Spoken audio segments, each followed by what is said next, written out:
Frankenstein ये Netflix की latest horror monster वाली मूवी है। इसे आप क्रिएचर वाली मूवी भी बोल सकते हो, जिसमें आपको बहुत सारी वियर्ड चीजें देखने को मिलेंगी। विक्टर फ्रैंकेनस्टाइन जो कि साइंटिस्ट है, उनका रोल इस बार ऑस्कर आइजैक ने प्ले किया है। ये मैड साइंटिस्ट डेथ का क्योर ढूंढने की कोशिश कर रहा है, यानी कि मरे हुए को जिंदा करना।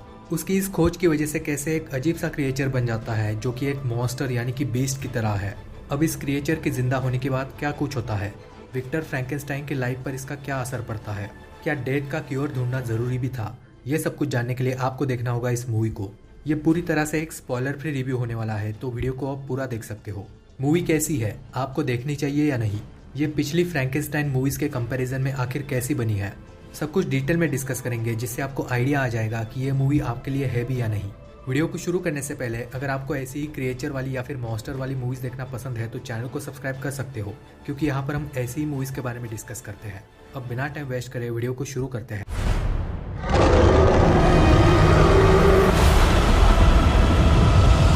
सबसे पहले तो मैं आपको ये बता दूं कि इस मूवी को देखते वक्त आपको हमेशा ऐसा लगेगा कि काश मैंने इस मूवी को थिएटर में देखा होता, काश ये थिएटर में देखने को मिल जाती तो कितना मजा आता।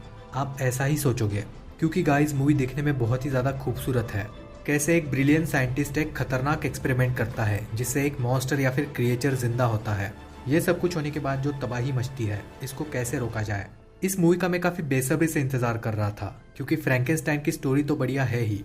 आई एम श्योर आपने वैन हेल्सिंग मूवी देखी ही होगी, जिसमें आपने फ्रैंकेनस्टाइन को तो देखा ही है। 2015 में भी विक्टर फ्रैंकेनस्टाइन मूवी आई थी जो काफी अच्छी थी। दोनों में से कोई ना कोई मूवी आपने जरूर देखी होगी।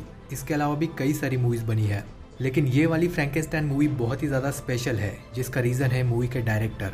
मूवी को डायरेक्ट किया है गिलेर्मो डेल टोरो ने, जिन्होंने इससे पहले कई सारी बेहतरीन मूवीज बनाई है। अगर मैं आपको उन्होंने बनाई हुई कुछ मूवीज के बारे में बताऊं तो ये मूवी आप 100% देखोगे।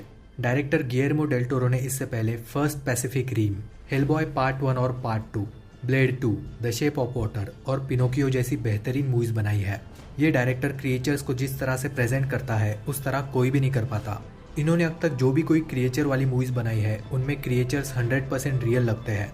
एग्जाम्पल के लिए आप पुरानी हेलबॉय मूवीज को ही देख लो, even the Shape of Water और पैंस लेबिरिंथ के क्रिएचर्स भी।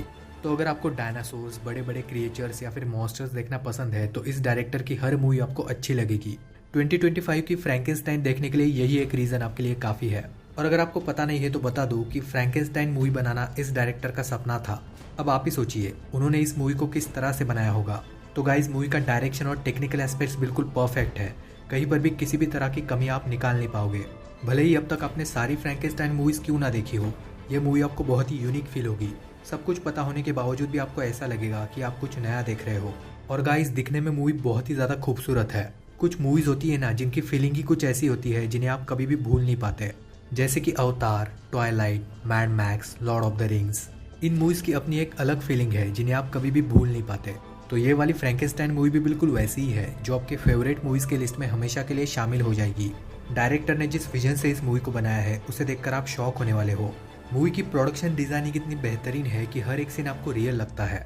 जो दुनिया आप देख रहे हो उसका लुक आपको बहुत ज्यादा पसंद आता है, जिसे आप बहुत ही अच्छी तरह से फील भी कर पाते हो। बर्फ हो गया, जहाज हो गई, या फिर फ्रैंकेनस्टाइन की लैब हो गई, यहाँ तक कि उस लैब की हर एक चीज आपको रियलिस्टिक फील होती है। फ्रैंकेनस्टाइन जो भी कोई एक्सपेरिमेंट कर रहा है उसे आप बिल्कुल समझ के फील कर पाते हो। ब्लडी सीन्स हो या फिर मारने काटने वाले सीन्स हो, सारे के सारे रियल लगते हैं। इससे याद आया कि मूवी में कई सारे खून खराबे वाले सीन्स भी आपको देखने को मिलेंगे। कई सारे ब्रूटल सीन्स हैं जिनमें से कुछ आपको डेफिनेटली शॉक करेंगे। मूवी की शुरुआत बहुत ही बढ़िया है, आपको काफी पसंद आएगी। जो क्रिएचर हमें देखने को मिल रहा है जब वो तबाही मचाता है, वो सीन्स आपको काफी इंप्रेस करेंगे। इसके अलावा मूवी का बैकग्राउंड स्कोर भी बहुत बढ़िया है। बैकग्राउंड में जो म्यूजिक बजता है वो आपको याद रह जाएगा। भले ही कहानी के बारे में आपको पूरी जानकारी क्यों ना हो, फिर भी ये आपको एक नई कहानी लगेगी।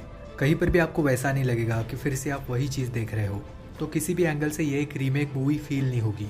मूवी में बड़े बड़े सेट्स आपको देखने को मिलेंगे और इसकी कॉस्ट्यूम डिजाइनिंग की भी आप तारीफ करना चाहोगे। मूवी आपको बिल्कुल पुराने समय में लेकर जाएगी। आपको ऐसा लगेगा कि आप खुद ही वहां पर हो। याद करिए जब वैन हेल्सिंग मूवी रिलीज हुई थी उस वक्त उसे देखकर आपको कैसा लगा था। इस मूवी को देखकर भी कुछ उसी तरह की फीलिंग आपको मिलेगी। परफॉर्मेंसेस की बात करें तो सबसे पहले हम क्रिएचर के बारे में बात करेंगे। जिस एक्टर ने क्रिएचर का रोल प्ले किया है बहुत ही बेहतरीन एक्टिंग की है। ये रोल काफी फिजिकल है, अलग अलग तरह की बॉडी मूवमेंट्स करनी पड़ी है। कैसे ये क्रिएचर सब कुछ सीख रहा है और खतरनाक होते जा रहा है। मॉन्स्टर के एक्सप्रेशंस और उसकी वॉइस भी सब कुछ परफेक्ट है। क्रिएचर का लुक भी मुझे पसंद आया, जो कुछ जगह पर खतरनाक भी फील होता है। तो इस एक्टर ने बहुत ही बढ़िया एक्टिंग की है, बिल्कुल परफेक्ट। लेकिन इससे भी ज़्यादा एक कैरेक्टर आपको पसंद आएगा, जो है विक्टर फ्रैंकेनस्टाइन, जिसे प्ले किया है ऑस्कर आइजैक ने। यही मूवी का मेन कैरेक्टर है, जिसे बहुत ही अच्छी तरह से डेवलप होते हुए भी हम देखते हैं। जिस तरह का परफॉर्मेंस ऑस्कर आइजैक ने दिया है, देखकर आपको मज़ा ही आ जाएगा। डेथ का क्योर ढूंढने का जो ऑब्सेशन है, उसे आप फील कर पाते हो। वो जितने भी सारे एक्सपेरिमेंट्स कर रहा है, वो सब कुछ आपको भी फील होने लगता है। यहाँ तक कि आपको ये भी फील होगा कि ये बंदा तो रुकने वाला नहीं है जब तक कि ये सक्सेसफुल नहीं होता। कहने का मतलब है कि कैरेक्टर के साथ आप इस तरह से कनेक्ट हो जाओगे कि आप उसे बिल्कुल फील करने लगोगे। यहाँ तक कि वो कैरेक्टर जब कुछ गलत कर रहा है, फिर भी आप उसे पसंद करते हो। जब भी आपको ये मॉन्स्टर थोड़ा सा बेचारा लगता है, तब आप फ्रैंकेनस्टाइन के बारे में अलग पर्सपेक्टिव से सोचते हो। तो कैरेक्टर्स के बीच में ये जो डिफरेंसेस है, वो बहुत ही बढ़िया तरीके से प्ले किए हैं। तो कैरेक्टर डेवलपमेंट बहुत ही बढ़िया तरीके से हुआ है। लगभग सारे के सारे कैरेक्टर्स के साथ आप कनेक्ट हो पाते हो। किसी के दिमाग में ये सवाल भी आ सकता है कि असली मॉन्स्टर कौन है, क्रिएचर या फिर फ्रैंकेनस्टाइन। विक्टर फ्रैंकेनस्टाइन का बचपन भी आपको देखने को मिलता है, और वो वाले सीन्स भी लाजवाब है। अपने पिता से वो काफ़ी कुछ सीखता है, और ये भी कि उन्होंने जो गलतियाँ करी है, उन्हें वो खुद नहीं दोहराएगा, लेकिन फिर भी वो खुद वही गलतियाँ करता है। ये बहुत ही अच्छी तरीके से दिखाया है। ये लगभग 2.5 घंटे की मूवी है, लेकिन 1 सेकंड के लिए भी आपको बोर नहीं करती। शुरुआत से लेकर एंडिंग तक इसे आप देख पाते हो, और इसका स्क्रीन प्ले भी बहुत बढ़िया है। जहाँ पर सीन्स को स्लो होना चाहिए, वहाँ पर स्लो होते हैं, और कुछ जगह पर फास्ट पेस भी हो जाते हैं। तो बैलेंस बना रहता है, और हमेशा कुछ ना कुछ नया आपको देखने को मिलता है। हालांकि ये ज़रूर कहूँगा कि सेकंड हाफ में कुछ सीन्स में पेसिंग ज़्यादा स्लो हो जाती है, लेकिन कहीं पर भी आप बोर नहीं होते। तो पेसिंग में कुछ जगह पर गड़बड़ ज़रूर है, लेकिन वो उतना मैटर नहीं करता। मूवी की राइटिंग भी काफ़ी अच्छी है। शुरुआत से ही आप मूवी के साथ कनेक्ट हो जाते हो। फर्स्ट हाफ में ही ये इतनी इंटरेस्टिंग हो जाती है कि आपको लगता है कि अब सेकंड हाफ में क्या देखने को मिलेगा।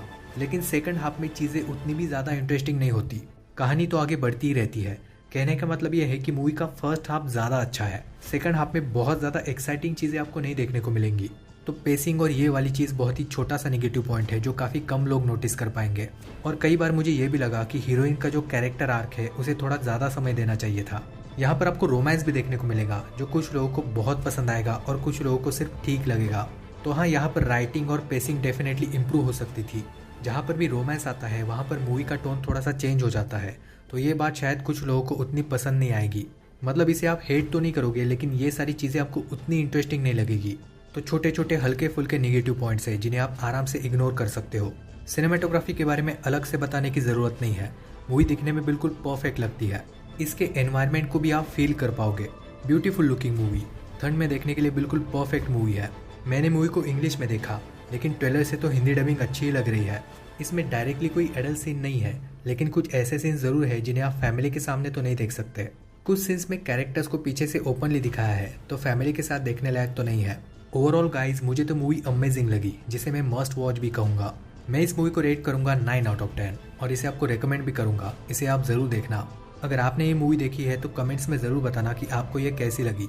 वीडियो अगर आपको हेल्पफुल लगा होगा तो इसे लाइक करने के साथ साथ हाइप भी कर देना।